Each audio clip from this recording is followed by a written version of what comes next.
Seigneur est bon, n'est-ce pas? Amen. J'espère que vous allez dire ça aussi après ma prédication. Par la foi. Dites-le par la foi. OK. J'ai réfléchi puis j'ai dit au Seigneur, donne-moi donc un texte qui parlerait de la famille, des enfants, de ce genre-là. Puis j'ai été surpris. C'était pas du tout dans là j'aurais pensé que j'allais avoir un texte pour ça. Le texte qu'on va regarder ce matin, ça va être dans l'épître de Paul aux Thessaloniciens. Thessaloniciens, es-tu sûr? On parle du retour du Seigneur, on parle de la persécution avant le retour du Seigneur. Y a-t-il quoi dans la famille là-dedans? Hein? Je vais juste vous mettre un peu dans le contexte de cette épître-là. Et puis après, on va regarder un texte en particulier. C'est à Corinthe, pendant son deuxième voyage, que Paul écrivit cette lettre aux Thessaloniciens vers l'an 50 après Jésus-Christ. Thessalonique était la ville la plus peuplée et la plus prospère en Macédoine, car la ville était construite sur le meilleur port naturel de la mer d'Égée. Et c'était un axe principal entre Rome et l'Asie. Paul, Sylvain, appelé aussi Silas, et Timothée ont travaillé à apporter l'Évangile dans cette ville. Et rapidement, Paul et Silas ont dû quitter cette ville-là, chassés par la persécution qui était présente. Donc, ce livre parle principalement de la seconde venue de Jésus-Christ dans un contexte d'épreuve et de persécution. Et ça va encourager les Thessaloniciens à demeurer fermes et fidèles dans la foi au Seigneur. Donc, on va lire ensemble 1 Thessaloniciens chapitre 2, versets 1 à 13.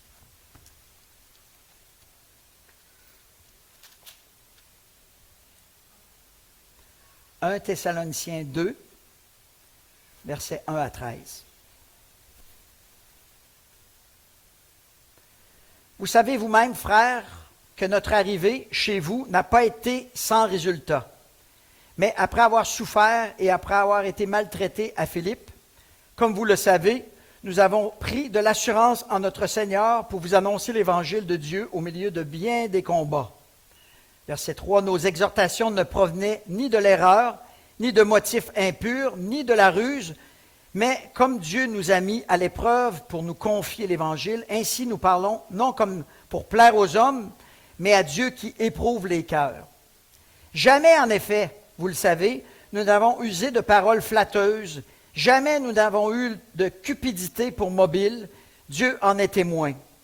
Nous n'avons pas cherché la gloire qui vient des hommes, ni auprès de vous, ni auprès des autres. Et pourtant, comme apôtres de Christ, nous aurions pu nous imposer. Mais nous avons été pleins de douceur au milieu de vous, comme une mère prend soin de ses enfants. Nous aurions voulu, dans notre tendresse pour vous, vous donner non seulement l'Évangile de Dieu, mais encore nos propres vies, tant vous nous étiez devenus chers. Vous vous rappelez, frères, notre travail et notre peine, nuit et jour à l'œuvre, pour n'être à charge à aucun de vous. Nous avons prêché l'Évangile de Dieu. Vous êtes témoins, et Dieu aussi, que nous nous sommes comportés d'une manière sainte, juste, irréprochable envers vous qui croyez. Vous savez aussi que nous avons été, pour chacun de vous, ce qu'un père peut être pour ses enfants. Verset 12, nous vous avons exhorté, consolé, adjuré de marcher d'une manière digne de Dieu qui vous appelle à son royaume et à sa gloire. C'est pourquoi nous rendons continuellement grâce à Dieu de ce qu'en recevant la parole de Dieu que nous vous avons fait entendre, vous l'avez accueillie non pas comme la parole des hommes, mais comme ce qu'elle est vraiment, la parole de Dieu qui agit en vous qui croyez. Amen. Seigneur, bénis ta parole ce matin. Enseigne-nous des vérités de ta parole. Que ton Saint-Esprit nous aide à comprendre cette parole qu'on va méditer ce matin. Et que tu sois glorifié à travers ce qu'on va prendre comme temps autour de cette parole, au nom de Jésus. Amen. Souvent, lorsqu'on devient parent, papa, maman, on ne mesure pas les sacrifices que cela va nous coûter. Parce que si on les calculait, on ne serait pas parent. Si on commençait avant, on veut-tu des enfants ou pas, là? Attends un peu, on va faire une liste des avantages et des inconvénients, de ce que ça va me coûter. Bien, c'est probable que la liste de ce que ça va vous coûter va être plus longue que celle que vous allez juger comme avantageux. La maman porte un bébé pendant 9 mois. Puis, après, les parents s'occupent de lui, doivent l'élever jusqu'à ce qu'il devienne autonome. C'est un travail de longue haleine et demande beaucoup de sacrifices. Puis, on est encore parents, même quand les oiseaux sont quittés le nid, puis ont fondé leur propre famille, on est encore parents. Au niveau spirituel, c'est sensiblement la même chose. La tâche est lourde d'éduquer, d'enseigner nos enfants dans les voies de Dieu. Dieu a confié à Moïse la tâche de conduire le peuple hébreu, que l'on comptait par milliers, vers la terre promise. Ça n'a pas été toujours facile. On peut lire, gardez votre doigt dans Thessaloniciens, je vais lire Nombre, chapitre 11. Écoutez ce que dit Moïse à Dieu. Nombre 11, versets 12 à 14.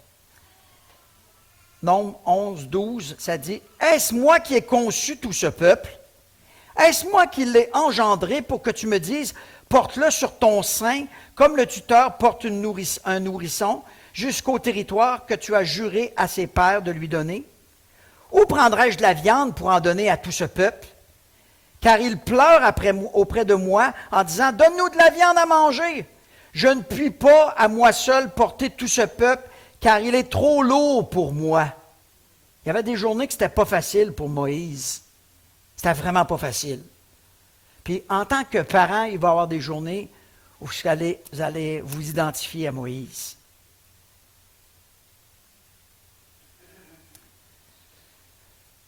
Au verset 7 de Thessaloniciens, ça dit « Nous avons été pleins de douceur au milieu de vous, comme une mère prend soin de ses enfants.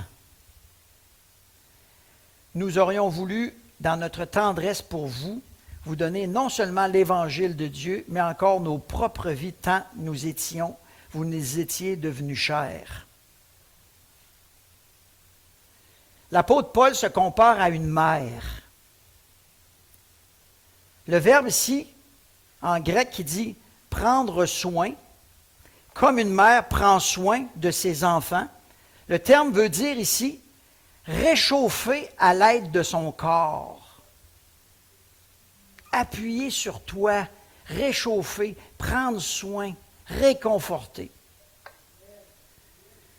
Cela nous montre comment Paul manifestait de l'amour envers les Thessaloniciens.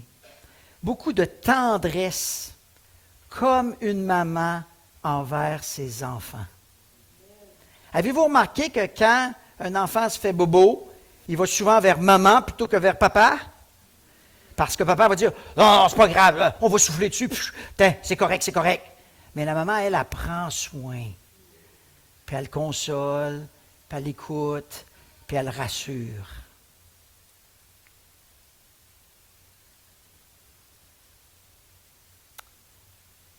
Vous savez, il y a quelques années, si ce n'est pas l'année passée ou il y a 2 ans, il y a eu un feu de forêt dans l'Ouest canadien. Puis le feu ravageait tout sur son passage.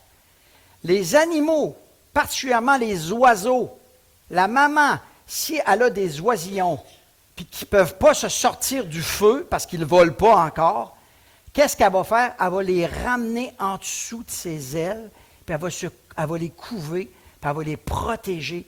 Elle va donner sa vie, au risque de donner sa vie. Puis souvent, après que le feu est rasé, là, on passe pour voir s'il y a encore des foyers d'incendie. Puis là, il y a une carcasse de plumes.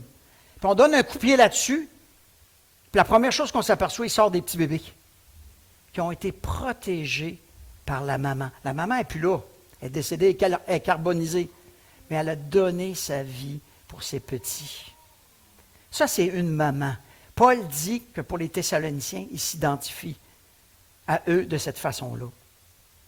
Ça me fait penser à Matthieu chapitre 23, verset 37. Peut-être qu'à vous aussi, ça fait penser à ça.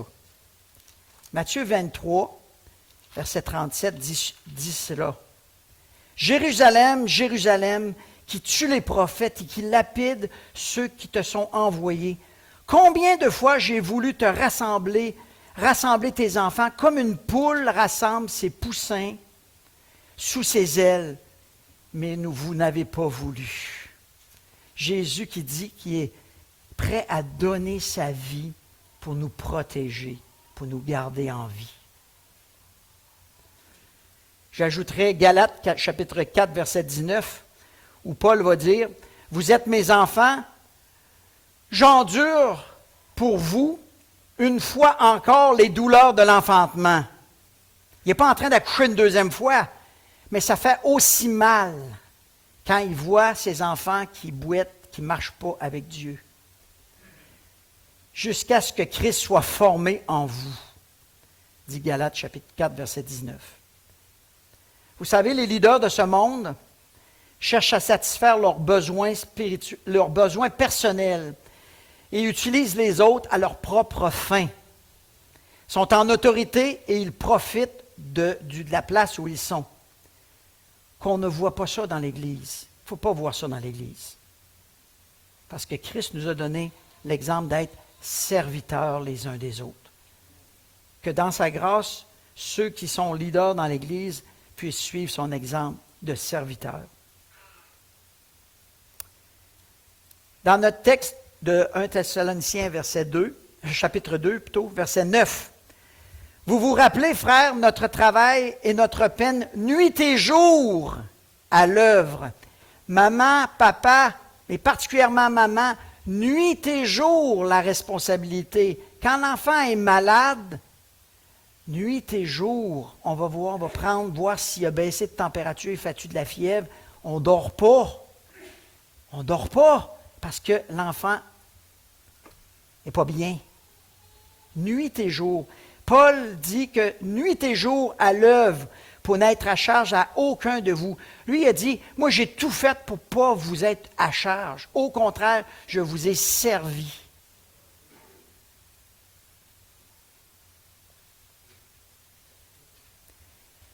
Nuit et jour montre le sacrifice exigé pour être des bons parents. Chez nous, on a une garderie en milieu familial. On a 6 petits poussins. On n'en prendra pas un de plus. Je vous le dis. On a plein bottes.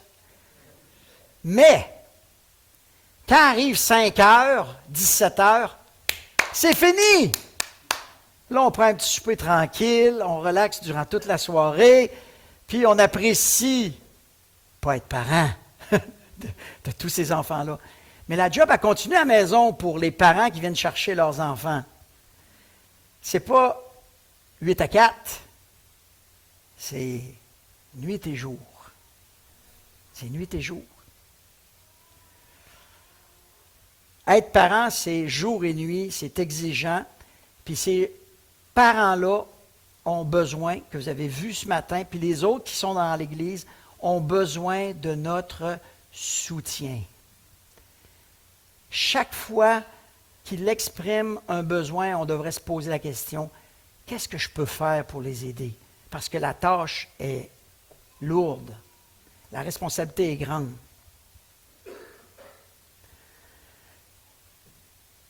Paul se compare à une maman qui se sacrifie par amour pour l'Église de Thessalonique. Le prix est énorme. Il ne regarde pas à ses besoins et même il les ignore souvent. Il ne veut pas être à charge de cette Église-là pour mettre un fardeau sur les autres.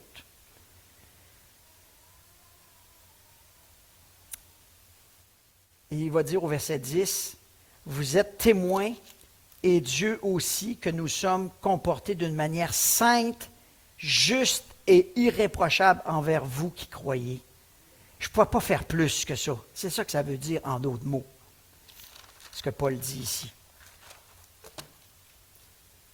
Comme un père, verset 11 et suivant, « Vous savez aussi que nous avons été pour chacun de vous ce qu'un père est pour ses enfants. » Puis là, il va décrire l'aspect de son travail envers les Thessaloniciens en tant que, pas mère, en tant que père. Il va dire, exhorter, consoler, adjurer à marcher d'une manière digne de Dieu qu'il appelle à son service et à sa gloire. Un bon père doit d'abord veiller sur son exemple, sur son modèle dans la famille. Les papas, vos enfants vous observent.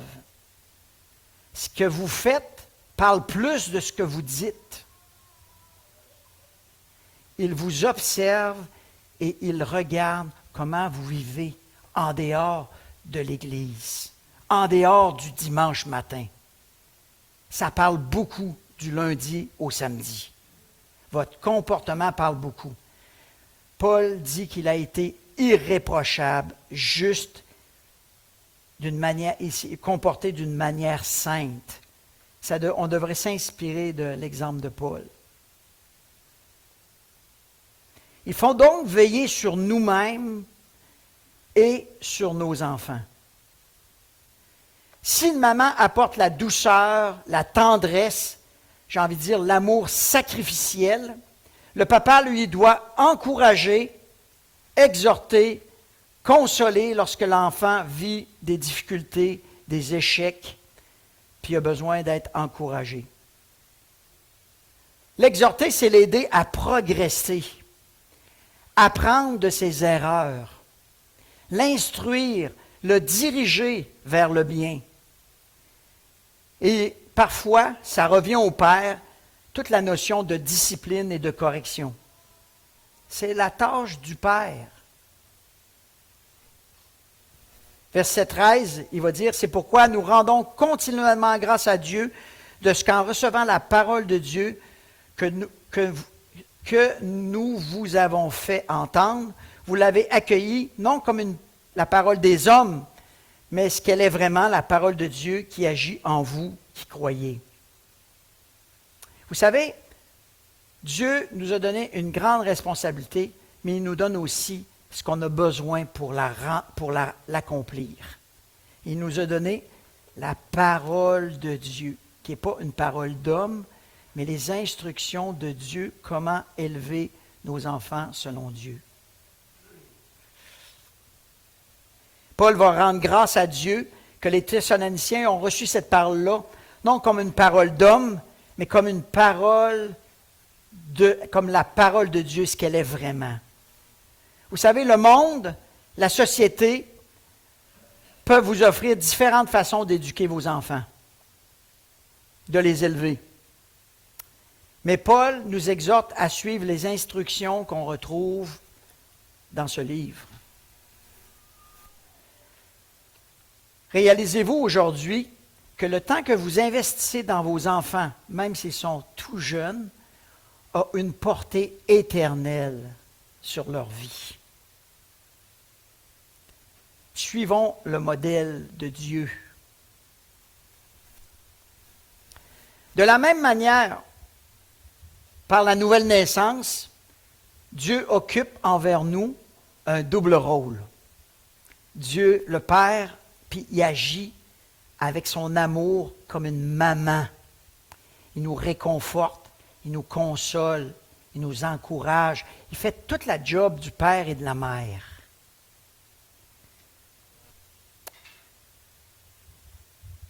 Mais nous, là, on est des enfants d'adoption. On a été adoptés par Dieu. C'est différent que les familles qui sont venues ici. Ces familles-là, là, ils n'ont pas adopté des enfants. L'enfant est venu de l'intérieur, d'eux autres. Donc, il y avait déjà des gènes, il y avait déjà des traits de caractère, il y avait déjà beaucoup de choses qui fait que le bouquet, là, il se ressemble. La racine est la même. Mais nous, là, en tant qu'enfants de Dieu, on a été adoptés. Ma fille, là, elle a adopté 2 enfants.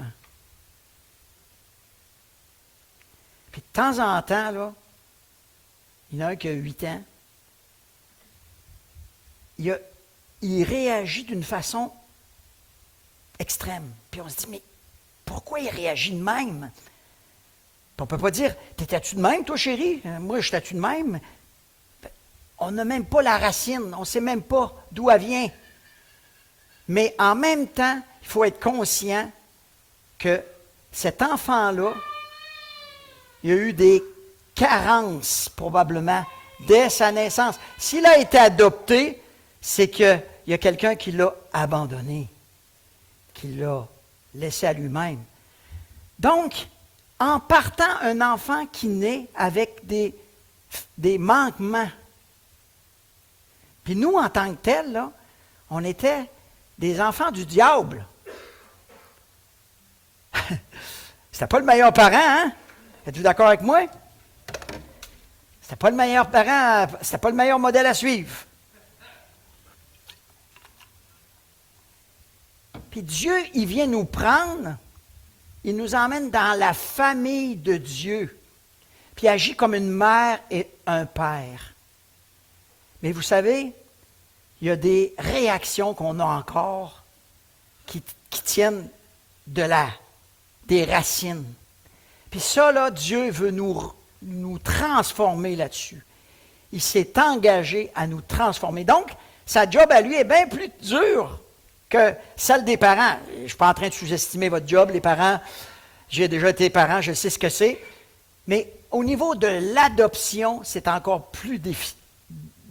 Il y a encore plus de défis. Puis c'est là où on voit des textes comme renouvellement de l'intelligence.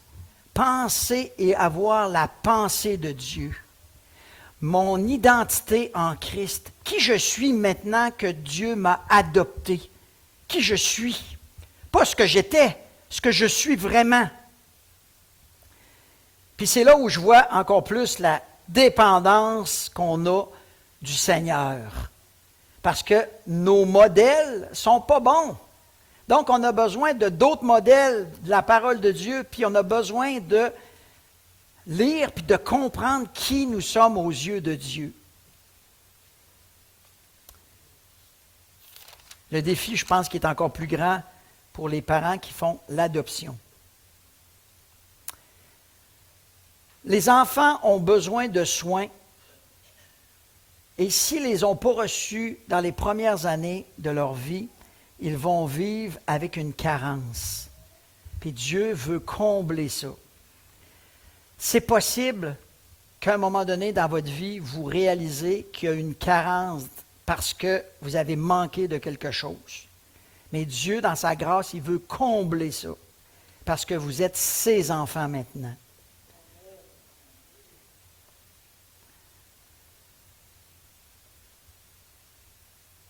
Dieu veut nous donner, il veut agir dans nos vies comme une maman avec la tendresse, la douceur, l'amour de Dieu. Nous donner notre vraie valeur à ses yeux. Puis en même temps, tantôt, il va nous reprendre, il va nous sécuriser, il va nous corriger, il va nous redresser avec amour. Avec amour. Dieu joue ces 2 rôles-là. Romains 12, 2 parle de renouvellement de votre intelligence pour connaître votre nouvelle identité en Christ. Parce qu'on fait partie maintenant de la famille de Dieu. Comme ces enfants que nous avons présentés ce matin, vous êtes caractérisés par un environnement. Père, mère, sœur, frère. Ces enfants-là ont beaucoup de modèles parce qu'ils sont nés dans une famille, puis ils ont leur grand frère, puis le parent, puis le père, puis la mère. Ils ont beaucoup de modèles. Nous, en tant que tels, on a Dieu comme modèle. C'est lui, c'est à lui. Puis dans la mesure où Dieu transforme la vie de l'un et de l'autre, on peut avoir des modèles terrestres aussi. Mais c'est Dieu qui va faire cette œuvre-là. Parce qu'il y en a qui sont plus avancés que nous, d'une certaine manière, dans la sanctification, si je peux dire ça comme ça. Mais notre désir, c'est vraiment de ressembler à Jésus en tant que modèle. En tant que parent, on va vous proposer plein de livres, de philosophie pour vous apprendre à élever vos enfants. Puis parfois même, on va choisir la méthode la plus facile. Mais le livre par excellence reste et restera toujours, chers parents, la parole de Dieu. Tout est là-dedans. Dans la mesure où on suit la parole de Dieu, on s'inspire de la parole de Dieu, on met en application la parole de Dieu, Dieu attache des promesses à sa parole.